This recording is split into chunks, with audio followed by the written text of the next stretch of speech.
Yooyya kabajamtoota hordoftootaa fi daawwattoota miidiyaa Nuubiyaa akkam jirtu qophii teenna tasora jettuudha qabannee dhiyaanneerra. Qophii teenna tasoraatiin keessummaa lama isinii qabannee dhiyaanneerraati Koloneel Abbabaa Garasoo fi Obbo Hangaasaa Ibraahimii qabannee dhiyaanneerraati nu hordofaa. Egaa keessummoota keenya baga nagaan dhuftanii ana haa dhufu. Baga nagaan nu eeydan. Baga nagaan nu eeydan. Ayyee mee ibsa muummichi ministeeraa Dr. Abiy Ahmed kaleessa baasan irratti waci iyyi yiikee adda addaa ka'aa jirtiiti. Mee ijooni qabxiin ijoo ibsa muummicha ministeeraa maalidha? Koloneel Abbabaarraa jalqaba. Galatooma qabxiin ijoo muummicha ministeeraa ka'an egaa biyyi keenya yeroo ammaa kana keessa dhukkuba addunyaa gidirsaa jiru dhukkuba COVID-19 jedhamu kanaan naannoon keenya yookaan biyyi keenyas sana keessa jirti. Dhukkubni kun dhukkuba addunyaa mara gidirsaa turedha. Nama lafarraa fixaa jirudha. Kuni ijoon ummata keenya baraaruudha. Ummanni keenya akka dhukkuba kanaan lafarraa hin dhumne hamma danda'ametti mootummaan ummata kana dhukkuba kanarraa baraaruudhaaf labsiin yeroo hatattamaa bahee ture. Sanirraan immoo waa lama kan ta'e dhukkubni kunis hin dhufe. Qophiin filannoo nu jala ga'ee filannoo waliigalaa jaaffaa jedhamu kana gaggeessuudhaaf boordiin filannoo biyyoolessaa dhukkuba kanaan wal qabatee maaliifi filannoo jechuun filannoo waliigalaa jechuun baay'ee guddaadha. Ummata baay'eetu irratti hirmaata galmeessuurraa kaasee leenjii adda addaatu kennamaa taajjaabii maal kanaaf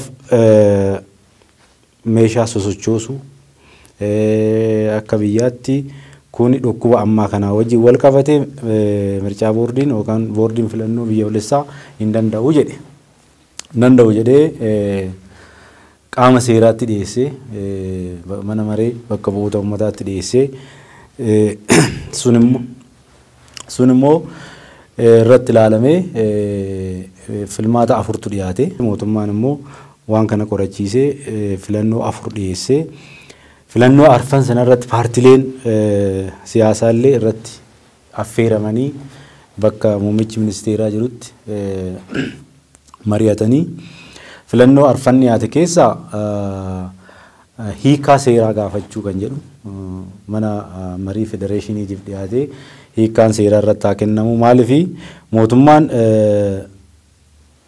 filannoo kana dabarsuuf fedhan qabu. Egaa balaan kun waan nutti dhufeef kana keessatti gaggeessuu waan danda'amneef filannoon arfan kun dhiyaate balaa adda addaa labsii kan baasu paarlaamaadha. Paarlaamaan diigame jechuun mootummaan kun homaa gochuu hin danda'u. Kanaaf biyyi kun balaa keessa jirti jechuudha. Mootummaa dadhabaadha. Mootummaa homaa gochuu hin dandeenye. Mootummaa guyyaa guyyaan hojii guyyaa hojjetu malee waa'ee biyyattii irratti waliigaltee addunyaallee godhuu kan hin dandeenye waan ta'eef kuni ammatti nun baasu kan jedhamu fudhatama hin arganne. Labsii yeroo hatattamaas dheeressuu fudhatama hin arganne. Inni biraa immoo heera fooyyessuu kan jedhudha. Heera fooyyessitee uummanni irratti mari'achuu qaba. Sunis yeroo isaas hin dheerata. Lammata uummata eega mari'achiiftee wanti nu sodaannu dhukkubni kun akka uummatatti hin daddabarreedha. Uummata walitti qabdee mari'achiiftee ta'e filannoo gaggeessutu irra salphata jechuudha. Filannoo gaggeessuuf uummata mari'achiisuun uma garaagara waan hin qabnee fi sunis fudhatama hin qabu. Egaa hiikni seeraa itti haa kennamu kan jedhu sanatu filatamee manni maree bakka bu'oota uummataas kanuma raggaasisee koree dhaabbiitti dabarsee koreen dhaabbiis laalee waan sana sagalee guddaadhaan murtaa'ee jira jechuudha. Mee Obbo Hangaasaa atoo gama keetiin maal agarte achi keessatti maal xiinxalte? Akkuma Koloneel Abbabaan jedhanii ibsi muummichi ministeeraa kun ibsa yeroo isaa eeggatee fi ibsa haala yeroo keessa jiru akkaan uummataaf hubachiisu kan akkanumatti illee finxaaleeyyii jeequmsaaf hamoommachaa jirtu warra bolola aangootiif jeequmsa sullama godhatee aangootti bahuuf moggaa ta'anii fi taan iddoo irratti wal ijaaree hojjechaa jiru warra kana keessa biyya diiguu faca'uudhaaf fi facaasuudhaaf diina keessaatii fi alaatiif illee hojjechaa jiran hundaaf kan kallattii kaa'e. Biitti tun diigamuu hin qabdu, biitti tun faca'uu hin qabdu, lubbuun namaa bahuu hin qabdu, jeequmsi dhufuu hin qabu, hundinuu heeraa fi seera eeggate. Seeraa fi heera irratti hundaa'ee hiikkoon seeraatti kenname rakkoo COVID-19 dhukkuba badaa kanaan nu mudatte heeraan hiikkootti kennine akka osoo biitti tun hin facaane osoo dhiigni gadi hin naqamne namni kun cahuu qabna ta'ettu kallattii kaa'ee jechuudha. Tun diina biyya keessaatii fi biyya alaa jiruufis ni gaggachiisti, hirifachiisti. Maaliif sarara diimaadha. Warri biyya alaa biyyoota garaagaraatii wajjin diina alaatii wajjin baandaa ta'ee mootummaa kana jiisuu irratti hojjechaa jira. Oromoo keessaas baandaa ta'ee wayyaaneedhaa wajjin qabsoo kana diiguu irratti ce'umsa kana faalleessuu irratti hongeessuu irratti hojjechuu jiruutu jira jechuudha. Ummata dhukkubaan murruq ta'uu jiru addunyaa irrattii fi asittis lakkoofsi ida'aa jiru kana waan boru nu mudatu osoo hin beekne isii tana sullama goonee hireer kanne tanaan hokkora biraatiin aangoo rabbaana warra joof sarara diimaa yeroo eeggatee fi yeroon barbaaddu dhaamsa nama ummata biyya tana jiraatu hundaaf ergaa diina alaatis diina keessaatiifis sabaa sablammii fi ummata nagayaan jiraachuu barbaaduufis ergaa yeroo eeggatte ta yeroo hojii deemtu muummichi ministeeraa dabarse waan barbaachistuu fi murteessituudha ta'ettuun qabaa jechuudha. Waa dabaluuf. Yaada dabalataa yoo Muummichi ministeeraa kan dabarse uummanni keenya ifa ta'ee rakkoon ittiin filannoo kana dabarsinu rakkoo uummata nageenya uummata keenyaatiif ta'uu isaa hangasitti immoo seeraaf heeraan deemuu keenya kan kana didee cabsee dhufu immoo uummata kana balaa uummata kanatti fiduu waan dhufuuf seera kana kan cabsu dhumaatii uummata keenyaatiif yookaan immoo biyyi kun akka diigamtuuf yookaan immoo biyyi kun balaa adda addaatiif akka saaxilamtu warra barbaadu waan ta'eef nuti uummata baraaruudhaaf yoo dhukkubni amma dhukkubni kun nurraa darbutti oo dhukkubni kun darbe atattamaan filannoon bakka dhaabbate akkan itti fufu ammasitti garuu biyyi keenya birmadummaan siis eegamte uummanni keenyas fayyaan isaa eegame hamma danda'ametti uummata keenya dhukkuba kana jala akka baraarruudha kana kan didee dhufe immoo balaa uummata keenyatti fiduuf yookaan immoo uummata keenya fichisiisuuf yookaan immoo biyya keenya balaaf saaxiluuf biyya keenya facaasuuf warra yaadan waan ta'eef of eeggannoo akka godhan uummanni keenya kana hubatee waan mootummaan jedhu fudhatee seeraaf heeraan deemuu mootummaa hubatee akka deemu warri affaattaan biyya kana diiguudhaaf baandaa ta'anii karaa adda addaatiin maallaqaanis ta'e waan adda hojjetan hubatanii eenyumti namaatu kan biyya hin caalle ta'uu hubatanii tarkaanfii dhufuuf of qopheessuu yookaan immoo seeraan heera kabajanii deemuu kan irra jiraatudha kan muummichi ministeeraa dabarse. Bareeda. Egaa mootummaan leen tanaan dura adoo dhaabbileen siyaasaa garaagaraa namoonni siyaasaa garaagaraa illee filannoo godhuuf qophii miti nuti otoo jedhanii isaa iyyuu mootummaan kutannoodhaan filannoon godhamuu qaba jedhee illee ture ammoo jidduutti dhukkubi addunyaa raase kun dhukkubi addunyaa tana raasee biyyoota adda addaa dinagdee filannoo olompikii qophiilee adda addaa hunda jijjiirse jechuudha kalaandera yookiin sagantaa waan nama hundaa jijjiirsise mootummaan kutannoo itti deeme kanalleen akkuma beennu labsii yeroo taatamaa baasee boordiin filannoo biyyoolessaallee filannoo achi buteera jechuudha. Iteetu immoo namoonni tokko tokko naannoleen fakkeenya akka Tigraay filannoo nuti qeettiin godhannaa jedhanii mee godhuun danda'anii filannoo qe'ee isaaniitti fakkeenya naannoon Tigraay akka dhaadataa jiranitti akkan goona jedhaa jiranitti yoo godha hoo mootummaan maal godha? Egaa naannoon Tigraay naannoon hundumtuu heera naannoo mataasaa qaba waan heeraan raawwatu ni qabaata hundumti naannoon biyya keenya garuu waa'ee filannoo tokkicha boordii filannoo duwwaadhaan kan eeyyamame kan qindeessu kan yeroo isaa eeggatee filannoo gaggeessuu danda'u boordii filannoo biyyaalessaati. Okay, amma naannoon Tigraay qe'ee keenyatti godhannoo jedhu tokko hin godhaa jedhee yaaduun maaliif heeraaf seera biyya kanaa cabsuu hin danda'u naannoon Tigraay kophaatti. Paartiin kun uummata Tigraay afaan luugameen achitti filannoo godhaa jedhee seera cabsee jechuudha. Heeras cabsee seeras cabsee kanaafuu yoo hin godhuus hin qabu yoo didee kanatti deema ta'e mootummaan seera kabachiisuu heera kabachiisuu dirqama waan qabuuf TPLFis asirratti dhumaa jechuudha. Dhumaatiin gadaan TPLFis filmaata kana qa'ee keessatti gaggeessadhee seera cabsee heera cabsee yoo itti deeme gadaan TPLFis asuma irratti raawwata. Bareeda mee gara obbo Hangaasaatti deebi'a. Akkuma dhageenye kana akkuma dura kaase kana TPLF egaa filannoo sadarkaa naannootti hin geggeessa jedhee ture. Sanii wal qabatee ammallee akkuma saree yeroo qe'ee warraatti dudduubbee gatatte onnee dabalatti namoonni kennalleen dhaabbileen siyaasaa ta'anii aktiivistootallee ta'anii dudduubbee isaanii TPLF gatatanii warri hamilee argataa jiranii fakkeenya jalqabaarraa yoo kaanee ilaallu gaafa fakkeenya Jawaar Mohaammed gaafa biyya tana dhufu gara Itoophiyaa gara Oromiyaa gaafa deebi'u dhaabbanni hawaasi dhaabbata Tigraay Noorz Ameerikaa keessa jiru Ameerikaa kaabaa keessa jiru Alulaa Salamoonii hoogganamu sagantaa qaban tura OMN gaafa Jawaar qilleensarra ture OMN laayivii dabarsaa tureef jechuudha. Mee aangoo jecha hariiroo akkasii alagaa wajjin godhatanii amma hamma sadarkaa biyya jeequutti akkana deemuu kana amma filannoo geggeessuu kana namni yaadaan wal deeggara. Mee namooti keenya kulleen dudduubee kan TPLF amananii onnee horataniiran jiran fakkaatanii kanaan wal qabattee filannoo geggeessuuf yaada kanaan wal qabattee atillee yaada kennuu laadhime. Bareedaadha. Akkuma Koloneel Abbaban jee Tigraay filannoon geggeessaan qishnaadha. Tapha. Filannoo geggeessuun kan mootummaadhaati miti. Kan boordii filannoodhaati. Naannoo akka biyyaatti.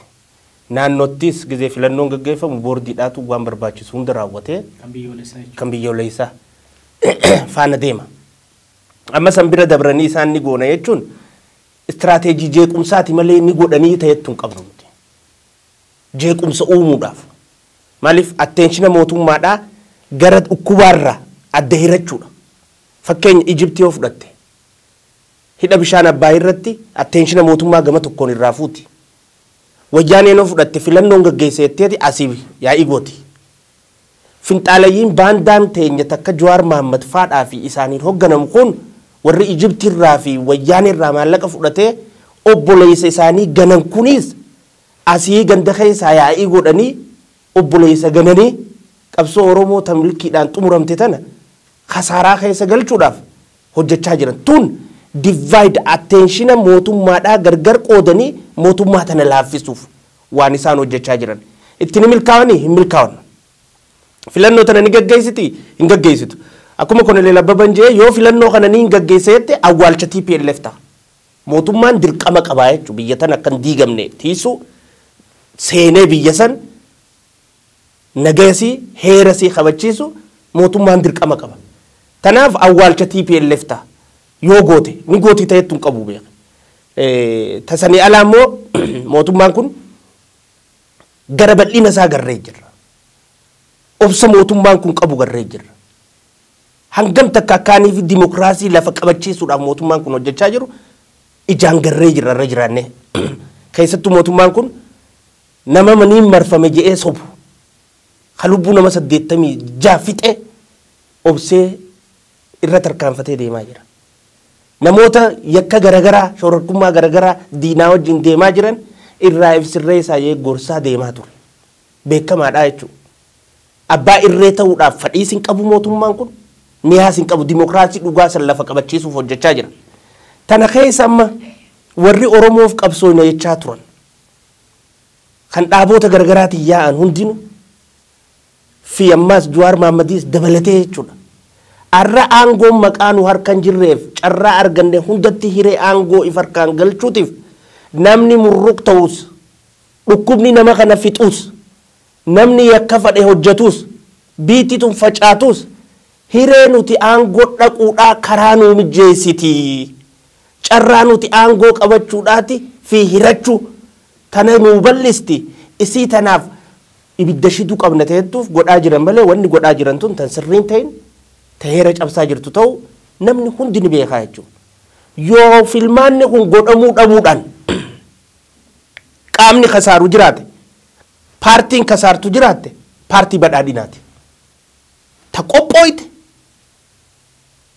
ta caasaasitiin qindooyte ta bahii guddaa rabbaaste ta ammaas muumichi ministeeraa wa'adatti gale guyyaa tokko filmaanni hin dabruu jee wa'ada muumichi ministeeraa duuba rabbiin taane koovid ni dhufaan beeku himteen qabu dhukkuba dhufe kanaatu jecha san akka bira dabarru nu taasise malee silaa arra filmaanni ta'urraa wanniif booda nu deebisu hin jiru.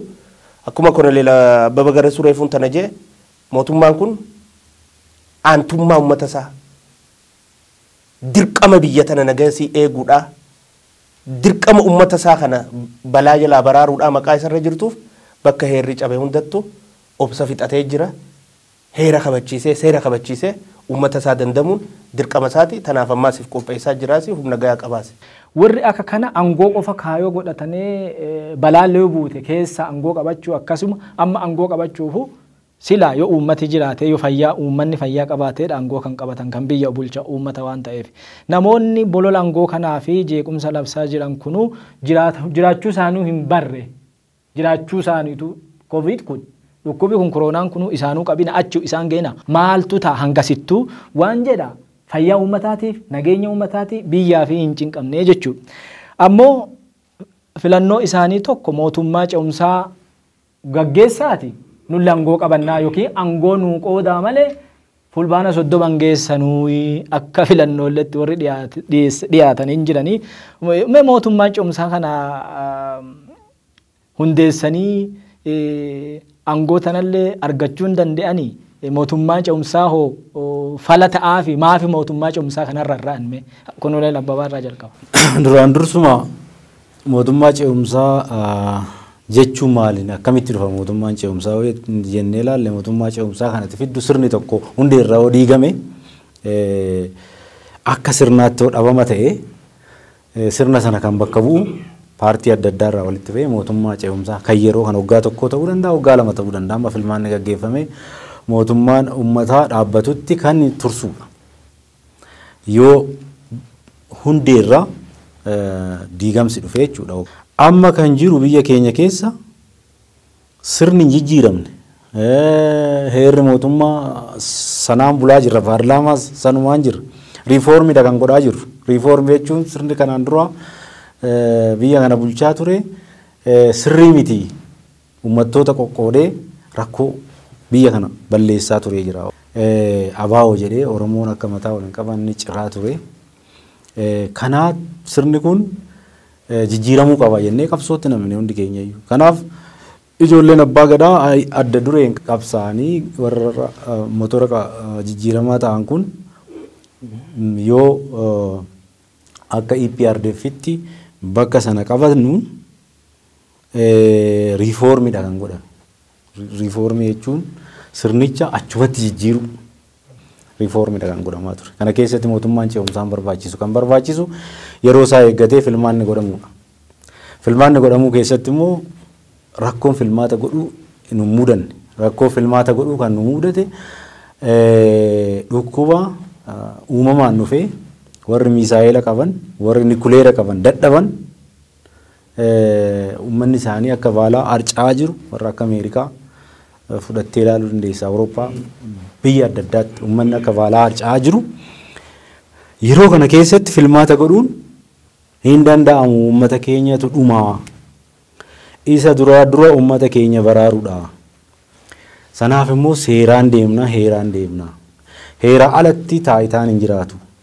Mootummaan ce'umsaa seera kana alatti jiru hin jiru. Kanaafuu seera akkuma jirutti heera kana fudhannee waan heerri biyya kanaa jedhu laalle daktarii dogongora qabaachuu danda'a. Heerri yeroo baay'ee guddachaa deema. Heeronni fooyya'aa deemu. Kan fuulduratti fooyya'u jiraachuu mala. inni amma hiikni seeraa taa kennamu jedhamu kun bar fooyya'insa argisiisu qaroomina seeraan deemnadha. Innaa qaamoliin adda addaa irratti hirmaatanii waa'een biyya kanaa haa murteessanidha. Qaamolee hedduutu irratti hirmaate. Kunis qaroomina. Obsa sila hangaasaan kaasaa turedha. Mootummaan qabu jechuudha. Biyya kana hundumtuu qooda qaba. Hundumtuu irratti hirmaate. Garuu immoo karaa seera ta'e, karaa heerri eeyyamuun, karaa biyya hin diigneen, karaa mirmadummaa biyya keenyaa hin balleessineen, karaa uummanni keenya immoo balaa dhukkubaatiin hin fichisiifneen itti deemna jedhee mootummaan tartiibaan deemaa dhufu kana akka carraatti itti fayyadamanii mootummaa ce'umsaa ijaarra warri jedhan ofumaafuu mootummaa ce'umsaa ta'anii mootummaa keessa ta'anii biyya kana hoogganuu miti ofumaa isaaniitiifuu paartiin sanbata duraa waliin ta'ee sanbata guddaa diigamaa ooludha biyya kana keessatti. Fakkeenyaaf naannoo keenya fudhachuu dandeenya. Hooggansa gaaddisa hooggansaa jedhamee deemaa ture jira amma diigame. Gaaddisa hooggansaa akkuma naannoo keenyatittu gaaddisa hooggansaa paartiin 3-4 walitti dhuftee gaaddisa hooggansaa jettee dhaabde wal ta'uu dadhabanii diigan. Faabaa'oo maaliif bahee intinaa keessaa? Kafaa'oo fi abaa'oo jiram. Kafaa'oo fi abaa'oon hamma wajjin deemu jettee ilaalte hin deeman. Kaayoo tokko qabu. Hin qaban. Adeemsa tokko hin qaban. Badhaadhina dadhabsiisuudhaaf waan hojjetantu jira. Kanaaf achi ofumaafuu warra wal ta'ee guyyaa lama wajjin deemu karaa takka laga takka wajjin hin ceene mootummaa ce'umsaa dhaabnadhanii biyya kana jeeqanii ibidda biyya kanatti qabsiisanii birmadummaa biyya kanaa balleessanii biyyi kun akka Sumaalee yookaan akka Burundii yookaan akka Rwaandaa akka taatu gochuudhaaf carraa isaanii achi keessatti ilaallachuuf warra barbaadu malee biyya kanaaf warra yaadus miti. Mootummaan ce'umsaas haala amma keessa jirrutti barbaachisaa miti. Mootummaan ce'umsaa isaan dhaabuu barbaadan akkuma muummichi ministeeraa jedhe mootummaa jeequmsaa kan biyyi kun itti jeeqamtu, kan biyyi kun itti wal fixxu, kan biyyi kun itti bittinnooftu ta'uuf yoo ta'e malee mootummaa ce'umsaa kan jedhamu biyya keenyatti ammatti barbaachisaa miti.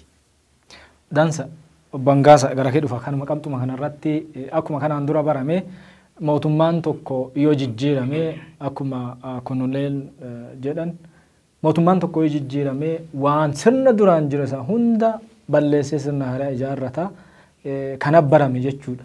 Tarii warri mootummaa ce'umsaa jedhan kun bolola aangootii fi akkanallee jedhumoo haala duraan baratan kana fedhammoo wallaalaniiti moo yaada sirra qabdu? Bareedaadha. Akka gaariitti kaaye Koloneel Abbaban. Amma immoo wanni biyya teenya keessatti tanaa miti. Sirnuma tureetu badii dabarte ta hoggansi raawwachaa ture fudhatee sirreessuuf waada seenee sirreessaa warra badii san hojjete guuysee itti gaafatamummaa jala galchee mootummaan kun jijjiirama riifoormii haara'oomsa barbaachisuuf keessa godhee fadhii uummataa sirna dimokiraasii haqaa san dhaaba jee lafa qabatee deemaa jira. Warri kanaan carraa aangootti dhufuun gufuutti taate. Warri gaafuma duraarraa mootummaa ce'umsaatiif hamoommachaa turee fi bololaa ture. Akka uummataaf warra laalatuu fakkeessanii ammallee mootummaa ilma Oromootiin hoogganamuu jirtu tana tabara 500 booda arkanne cabsuudhaa fi hokkara keessa uummata keenya naqanii diigumsa fiduudhaaf doonii aangoon nu geessituu ja'anii ilaallatanii jechuudha. Mootummaa ce'umsaa tana. Saniifuu nuti mootummaa ce'umsaa tasuma nun barbaachistus uummata keenyaas hin barbaachistu biyya teenyaas hin barbaachistu ta'ettu ejjennoon. Heera fooyyeessuun akkuma Koloneel Abbaban jedhe heerri itti bulmaata biyyaa kitaaba quraana rabbii irraa gad dhufee miti. Takkaayis matsaafa quddus rabbii irraa dhufee miti. Quraanuma rabbii qofa itti ida'uu fi irraa hir'isuu hin dandeenye.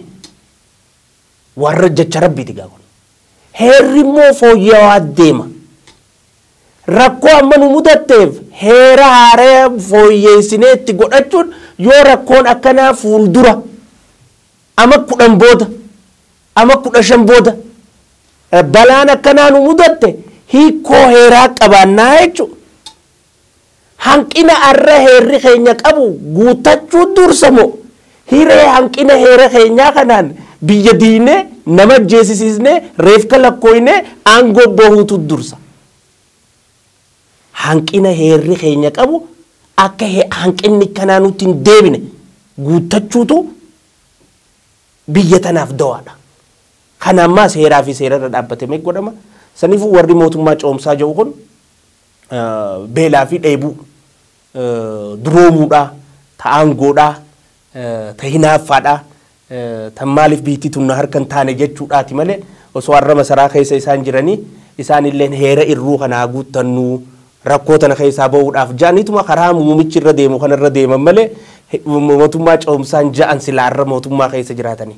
Saniifuu bolola aangootiif waan kana godhan maqaa taateef uummanni Oromootii fi sabaa sablammii biyya keessa jirtu tana dammaqinaan irratti baraa jiranii irratti hubachaa jiranii nama keenya irra barsiisuunis itti fufaa jechuudha itti milkaa'an. Dhugaadha warruma bilisoomneerru nuti warra nu bilisoomneerra jedhee tanaan dura jechuudha akkasuma mootummaa kanatti yoo buutanii Dr. Abiyyi yoo buutanii biyya kanallee fudhatanii biyyi tullee baddii mootummaan tullee baddii warruma jedhetti har'a garagalanii duraanuu mootummaan jiru kun mootummaa fudhatama qabu muti mootummaa seera qabeessaa muti paarlaamaan kasaati jedhanii afaanuma tokkoon waan garagaraa dubbatan jechuudha. Kanallee uummanni nu taajjabaa hin jedhan kaleessa bilisoomneerra jedhanii mootummaa kanan bu'uun biyya tana balleessuu jedhanii har'a immoo garagalanii mootummaanuu seera qabeessaa muti duraanuu karaa seeraatiin hin filannee warri jedhanullee jiranii kana taajjabii uummatumaa dhiinyeeti. Gara qabxii itti aanutti dabarra. Gara konoleen itti dhufa. Ibsa muummichi ministeeraa Dr. Abiyyi kaleessa labsanii TPLF yookiin wayyaaneen abbaa irrummaatti labsamee jedhan. Dhuguma abbaa irrummaatti labsame maal jettu asirratti? Egaa abbaan irrummaa akkami abbaa irrummaa jechuun maal jechuudha kan jedhu yoo irraa kaane gaariidha. TPLF abbaa irree ta'ee hoggaa 27 biyya keenya kana ukkaamsee fixee ajjeesee heera ofumaa tolche kana diigee heerri biyya keenya keessatti hojiirra oolaan turre. Dimokiraasiin biyya keenya hin turre. Federaalizimiin biyya keenya hin turre. Federaalizimiin hin turre ofii bulchaa turan. Bitoo Balaayi faatu kibba bulchaa ture. Salamoon Xiimoo faatu Oromiyaa bulchaa ture. Of bulchaan turre uummanni keenya. Federaalizimiin hin turre. Maqaadhaaf kaanii booda nabar afaan Oromoo illee balleessuutti deemanii turan. Lafa uummata keenya irraa saamanii buqqisanii miliyoona 2 kan lakkaa'amu Finfinnee kana keessa Oromoo buqqisanii barandaatti hambisanii kun immoo bakki jiruyyuu hin beekamu. Warra miila namarraa cire warra barqeessaa namarraa buqqisaa turedha. Fiissaadhaan keessa namarraa buqqisaa ture. Nama meeqa immoo kolaasan akka inni sanyiin godhanne. Nama meeqa immoo as buutee isaa dhabamsiisan. Nama meeqa immoo ajjeesanii gatan. Nama meeqa biyyarraa balleessan. Nama meeqa buqqisan. Abbaan irrummaa yoo teenyee ilaallis akkasiiti. TPLF caalaa abbaan irree takkaa biyya kanan turre dargiidha hamaa kan jedhamaa ture. Dargii caalaa moo TPLF. Warri kun ajjeeftee barbaaddi. Akkasitti uummata keenya lafarraa fixanii namni baay'een amma as buuteen isaa hin jiru. Namni baay'een lafa isaa irra hin jiru. Namni baay'een qe'ee isaa irra hin jiru. Namni baay'een biyyaa bade. Namni baay'een immoo utuu baqatu karaatti dhume. Warri kuni as deebi'anii abbaa irree yoo mootummaa Dr. Abiyyiin jedhan baay'ee nama gaddisiisa.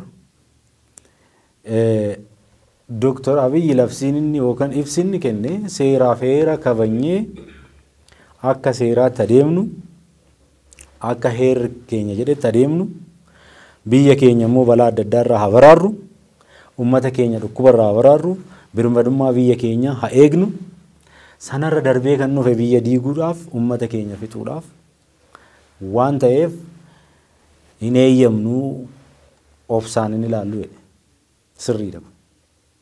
Mootummaan tokko biyya tokko bulchaa yoo ta'e uummata isaa tiksuudhaaf nageenya uummata isaa tiksuudhaaf dirqama qaba. Nageenya daangaa biyyattii tiksuudhaaf dirqama qaba. Birmadummaa biyyattii eegsisuuf dirqama qaba. Kana kan darbee dhufu immoo tarkaanfii irratti fudhachuudhaaf hin dirqama. Maaliif itti gaafatamaan isa biyyi kun isa harka jirti waan ta'eef. Kanaaf TPLF የሚዬ ወደ ያብዬ ወደ የሚዬ ከነ አፋን አማርፋትን jedhan warri amaaraa dur as garagalchite ofiishiitiif saamtee uummata keenya saamtee maqaleetti horii tuullattee halkan wuuskii dhugaa bultee ganama kaatee የአራት ኪሎ ስብስብ jedhanii ጌታቸው ረዳ afaan kan isaan odeessan akkuma ta'etti mootummaa kana jigsuudhaaf hoggaa lamaan kana hojjetaa turan. Maaliin horiidhuma uummata keenyaatiin qabeenyuma uummata keenyaatiin deebi'anii 4 kiiloo qabachuudhaaf halkanii guyyaa gowwaa Oromoos qabatanii warra garaa fiigus qabatanii bifa adda addaatiin socho'aa turan. Maqaleetti yaamanii horiitti kennanii achitti leenjisanii asiifas godhanii meeshaa baachisanii biyya kana keessa wanti isaan hin godhini hin turre maaliif mootummaa kana balleessanii bakka isaanitti deebi'uuf bituu waan baraniif. Badhaadhina keessaayis kan bahan harka 6 ta'anii harka 94 dhibba keessa 94 saba bira isaan harka 6 ta'anii bulchuu waan baraniif. Paarlaamaa keessatti ol naqanii ofii isaaniitii maqaleetti murteessaa ba'an. Paarlaamaan gatiin qabu uumaa murteessee hin beeku. Maqaleetti murteessu koree gidduu isaanii santu dhufee paarlaamaatti kennamee harkatti baasisiisaa turan. 6 isaan amma lakkii isin persentii 6 uummanni biraa immoo persentii 96tu jira. As keessa Oromoon bakka guddaa qaba, Amaarri bakka guddaa qaba. Sabaaf sablammii akkuma hiree isaaniitti argatan gaafa jedhamu lakkii ani isin bitu malee isin bitamtan malee kana keessatti hirmaadhu jedhee sassaabbatee maqaleetti gale. Amma eenyu diktaatarriin yookaan immoo abbaan irree eenyu jettu TPLF har'allee abbaa irrummaa isaasaniif achi asamuu uummata. Har'allee mootummaa Abiyyi kana balleessee 4 kiiloo qabachuudhaaf hoogan jalee wayii of fuuldura ofee akkuma dur Ihaadig jedhee of fuulduratti tottolfachaa haala mijeeffachaa as dhufe. Sanatti deebi'uudhaaf dhugaa baaseera warri jeneraal isaanii tokko dhiyoo kana. Nuti Tigraayiif qabsoofne malee Itoophiyaaf hin qabsoofne. Itoophiyaan akka carraa keessa fayyadamteedha. Maal fayyadamtee nyaatamte hin saamamte. Akka carraa argatanii saamanii nyaatan. Eega carraan kun argamte immoo biyya kana caccabsinee bulchina hamma nu jala bultutti jedhaniiti itti deemaa turan. Isaan jala buluu gaafa dadhabdu maqaleetti sassaabamanii ta'an. Innaa kun sirriitti uummanni keenya beekuu qaba. Adeemsi warra kanaa bituu ajjeesanii muranii qalanii waan baraniif ammas achi asamuu uummatu malee abbaan irree mootummaa kanaa miti. Mootummaa obsaanuu isaan baatee jiru. Mootummaa yakkamtoota achitti naqanii utuu jiranuu obsaan isaan eegaa jiru. Gochi isaan godhan utuu beekamu utuu fanjii baatanii olii gad deemanu utuu boombii baatanii olii gad deemanu utuu boombii nama keenya gowwaa keenyatti fe'anii olii gad deemanu obsaan laalaa isa ture deebi'anii abbaa irree yoo jedhan baay'ee nama gaddisiisa.